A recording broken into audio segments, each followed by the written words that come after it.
While I was in the hospital, my mom and sister put my 4-year-old in a box, joking she was being returned to the factory. When I got home, she was crying as they laughed. I didn't shout, but a week later, they were the ones screaming. The first thing I heard when I opened my front door wasn't a welcome home or how are you feeling. It was my daughter screaming. Not the angry scream of a tantrum, not the frustrated wail of a toy taken away. This was the raw, primal terror of a child who genuinely believed she was about to be abandoned. The kind of sound that bypasses your brain and goes straight to something older, something that makes your blood run cold even before you understand why. I dropped my hospital bag on the hardwood. The sound was coming from the living room. When I rounded the corner, I saw the cardboard box first. One of those large Amazon shipping boxes, the kind that holds a small appliance. It was sitting in the middle of the carpet, and someone had written across it in thick black Sharpie, "Defective, return to sender." My 4-year-old daughter Emma was inside it. My mother was standing over the box, iPhone held at arm's length, recording. My sister Vanessa stood beside her, also filming. Her face split into that particular smile people get when they're capturing content. Performative delight mixed with calculated engagement hunting. "Please," Emma sobbed from inside the box. Her voice was hoarse. She'd been crying for a while. "Please let me out. I'll be good. I promise I'll be good." Vanessa zoomed in closer. "But sweetie, you're broken. We have to send you back to the factory where they make little girls. Maybe they'll give us a better one," my mother added, her voice sugary and theatrical. "One that doesn't cry so much." Emma's face appeared over the edge of the box, puffy, red, soaked with tears and snot. Her hands gripped the cardboard edge so hard her knuckles had gone white. "I don't want to go back," she wailed. "I don't want them to fix me." My sister cackled, actually cackled, like a cartoon villain. "Too late, sweetie. The factory truck is coming. Did you hear that?" She made a beeping sound. Beep, beep, beep. That's when my mother's gaze drifted toward the doorway, toward me. Her smile died like someone had flipped a switch. "Oh." Her phone lowered slightly. "You're home." I didn't say anything. I walked across the room, lifted Emma out of the box, and held her against my chest. She wrapped around me like a drowning person grabbing a lifeline,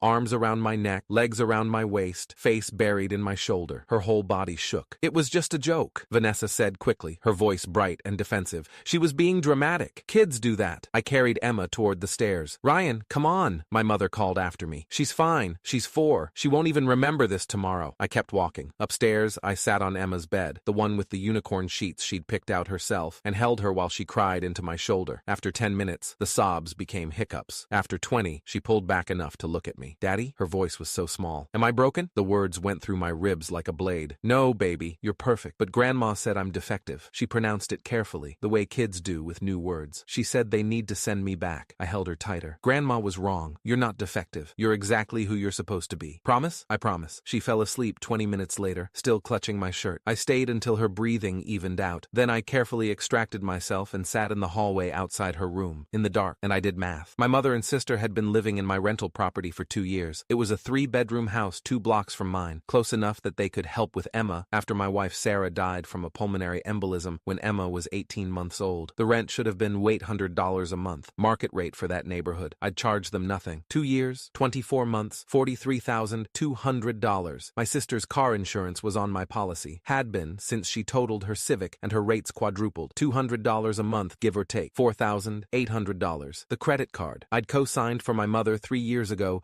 when she was rebuilding her credit after her divorce. She'd promised she'd only use it for emergencies and pay it off every month. Current balance, $8,247.33. I knew because I'd checked that morning, sitting in the hospital bed before my discharge. The latest charge was from 2 days ago. Sephora, $347. Total financial support over the past 2 years, approximately $56,000, and they'd put my daughter in a box and told her she was defective for TikTok views. I pulled out my phone and opened my notes app, started typing. The next morning, Emma asked for chocolate chip pancakes. I made them. She ate 2 bites and then asked, "Daddy, if I'm really good today, can I stay?" "You're staying forever, sweetheart. This is your home." "But what if I'm bad?" "Emma, look at me." I knelt down so we were eye level. "Nothing you do could ever make me send you away. Do you understand?" "Nothing," she nodded, but I could see the doubt still there, lodged deep. After I dropped her at preschool, Ms. Rodriguez asked if everything was okay. Emma had been unusually clingy during drop-off. I drove to the law office of Martinez and Associates. Jennifer Martinez was a family law attorney I'd worked with during the estate settlement after Sarah died. She was in her 50s, pragmatic, and she didn't waste time on pleasantries. "I need to evict my mother and sister from my rental property," I said. She didn't blink. "How long have they been there?" 2 years, no lease, no rent paid. That makes it easier. Month-to-month tenancy, you can evict with 30 days written notice in this state. Do you want to do this? Yes. Any chance they'll contest it? Probably. She nodded. "We'll file today. Expect Expect pushback. Expect tears. Expect them to call you names. Do you have documentation of the lack of payment? Bank statements going back 2 years. Good. Bring them by this afternoon. Stop 2 was my insurance agent's office. I need to remove my sister from my auto insurance policy, I told Derek Chen, who'd handled my policies for 6 years. Okay, I can do that. She'll need to find her own coverage immediately. Is her car financed? Yes. Then her lender will require proof of insurance within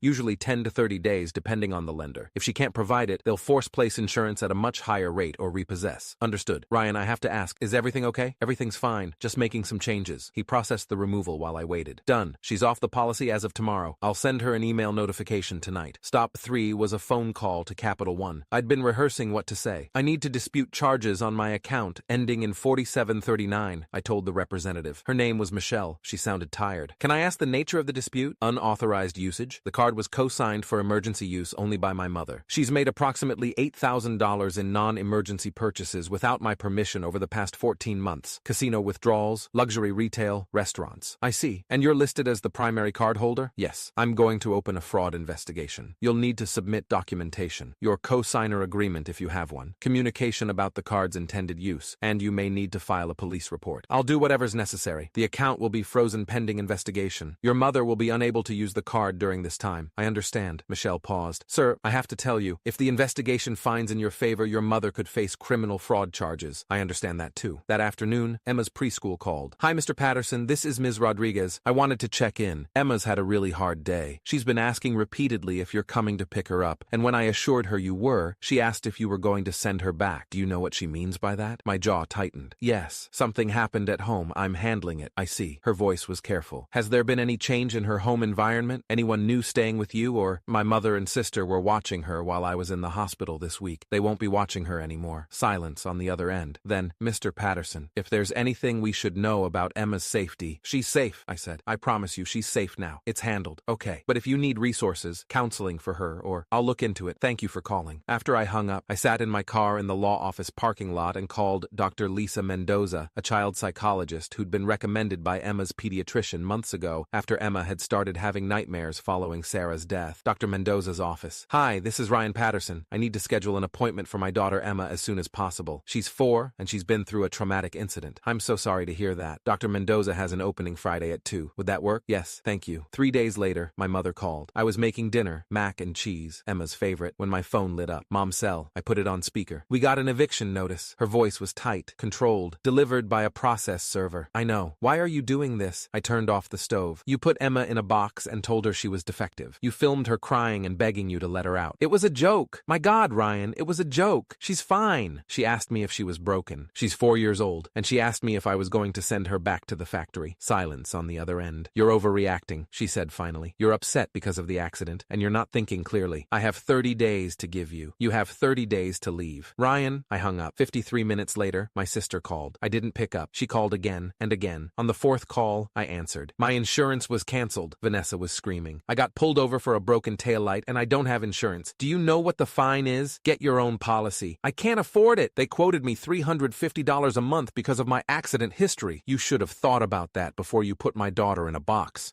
This isn't about that. You can't just, I did. I hung up. 2 weeks passed. Emma started seeing Dr. Mendoza twice a week. The first session, I waited in the lobby while they talked. When Dr. Mendoza came out, her expression was carefully neutral. I'd like to schedule a parent session, she said. Just you and me. Can you come in Monday at 10? Is everything okay? Emma is displaying symptoms consistent with emotional trauma. I need to understand the full context of what happened. Monday morning, I sat in Dr. Mendoza's office while she took notes. Walk me through what happened, she said. From the beginning. I told her everything. The box, the label, the video, the begging. She was quiet for a long moment after I finished. Mr. Patterson, what they did constitutes emotional abuse. It's textbook psychological trauma, convincing a child they're unwanted, that they're defective, that they're going to be abandoned. Children Emma's age are in a critical developmental phase for attachment and self-worth. This kind of experience can cause lasting damage. I know, I said quietly. Have you reported this to anyone? Not yet. I'm a mandated reporter, she said carefully. Given what you've told me, and given Emma's presentation in our sessions, I'm obligated to file a report with Child Protective Services. Will that help Emma? It will create a paper trail. It will document what happened, and it may result in safety measures being put in place to prevent your mother and sister from having unsupervised access to Emma in the future. I nodded slowly. Do what you need to do. The CPS investigator came to my house on a Thursday afternoon. Her name was Patricia Okonkwo, and she'd been with the department for 12 years. She sat at my kitchen table with a yellow legal pad and asked me questions for 90 minutes. Then she asked to speak with Emma. I'll be gentle, she promised. I sat outside Emma's room while they talked. I couldn't hear most of it, but at one point I heard Emma's voice rise. They said I was broken. When Patricia came out, her expression was grim. I'm going to recommend supervised contact only, she said. Your mother and sister will be flagged in our system. If they're ever reported for child welfare concerns again, this incident will be part of their file. What does that mean, practically? It means if either of them works with children, applies to foster or adopt, or is involved in any future custody or welfare investigations, this will come up. It doesn't ban them from being around children, but it creates a record. Good. She looked at me for a long moment. Mr. Patterson, I've been doing this job for over a decade. I've seen a lot of creative cruelty. What they did to your daughter, that stays with kids. You did the right thing calling Dr. Mendoza. Keep Emma in therapy. And, she hesitated, document everything. If they escalate, if they try to contact her against your wishes, if they show up here, document it. Create a paper trail. I will. That same evening, my mother showed up at my door, red-faced, furious. The credit card company froze my account, she shouted before I could even say hello. They're investigating me for fraud. You spent $8,000 without permission. You're my son. You co-signed. That means I'm allowed. It means you're allowed to use it for emergencies, not casino trips and designer handbags. This is insane. You're destroying my credit over what? A stupid game we played with Emma? You stuffed my daughter in a box and told her she was defective. You filmed her terror for social media,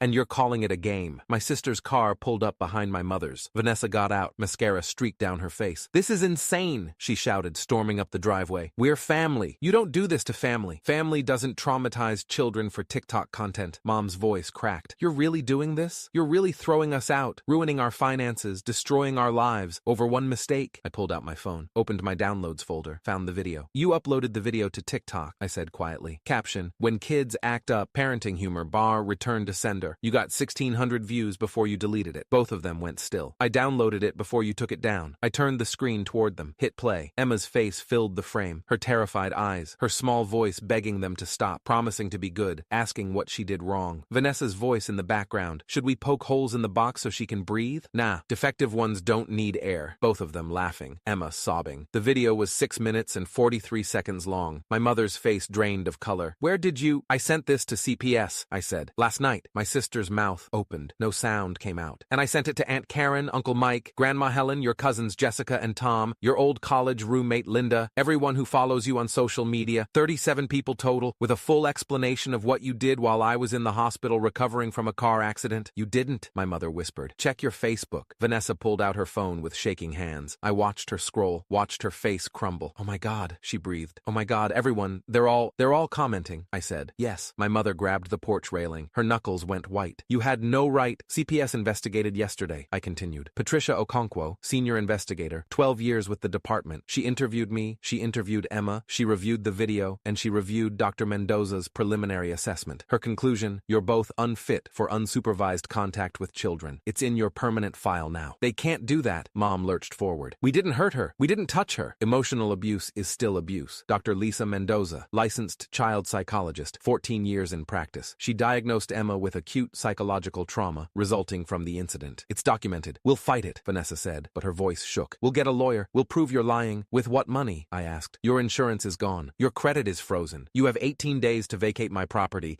and if you're not out by then, the sheriff will remove you, and your belongings will be placed on the curb. We're sorry. My mother grabbed my arm, her fingers digging in. Ryan, please. We'll apologize to Emma. We'll make this right. You can't make this right. She wakes up every night asking if I'm going to send her back. She asks her teacher every single day if I'm really coming to pick her up. She asks me if she's broken. I pulled my arm free. Every family member you have has seen what you did. Aunt Karen called me this morning. She's disgusted. She said she always knew you were self-absorbed, but she didn't know you were cruel. Uncle Mike sent me a text. 3 words. They're dead to me. Grandma Helen called crying. She said she was ashamed to have raised you. My sister collapsed against her car. You ruined our lives. No, you ruined your own lives when you put a 4-year-old in a box and called her defective for internet points. Please, my mother begged. Ryan, where are we supposed to go? We don't have money. We don't have credit. Vanessa can't even drive because she can't afford insurance. We have nothing. I looked at both of them. 2 grown women standing on my porch, crying, begging, the same way Emma had begged them to let her out of the box, the same way she'd sobbed while they laughed and filmed. I don't know, I said. Maybe find a factory that accepts defective grandmothers. I stepped back inside, closed the door. Through the window, I watched my mother sink to her knees on the concrete. My sister stood frozen, staring at nothing, and I felt nothing but the weight of my daughter sleeping upstairs, finally safe from the people who were supposed to love her. her most. 3 months later, Emma stopped asking if I was going to send her away. It took time. It took Dr. Mendoza's patient work, twice a week for 8 weeks, then once a week. It took me sitting with her every single night, reading stories, singing songs, promising her over and over that she was loved, she was wanted, she was perfect exactly as she was. But she stopped asking. My mother and sister moved in with my Aunt Linda, my mother's younger sister, in Nevada. Linda called me once to yell at me for abandoning family. I listened for 30 seconds, then said, "Did you watch the video?" She hung up. She called back an hour later to apologize. The credit card fraud investigation found in my favor. My mother was ordered to pay restitution. Her credit score dropped below 500. She sent me an email, the first contact in 2 months, saying I'd destroyed her future. I didn't respond. Vanessa's car was repossessed. She posted about it on Facebook, calling me a vindictive monster. 17 people commented telling her she got what she deserved. I didn't block them on social media. I wanted them to see Emma's photos. I wanted them to see her smiling at the zoo, laughing at the park, living the life they tried to take from her. Last week, Emma brought home a drawing from preschool. It was the two of us, stick figures holding hands. Above it, in Ms. Rodriguez's careful handwriting, Emma had dictated it. "My daddy loves me forever." I put it on the refrigerator, and every time I walk past it, I think about that cardboard box.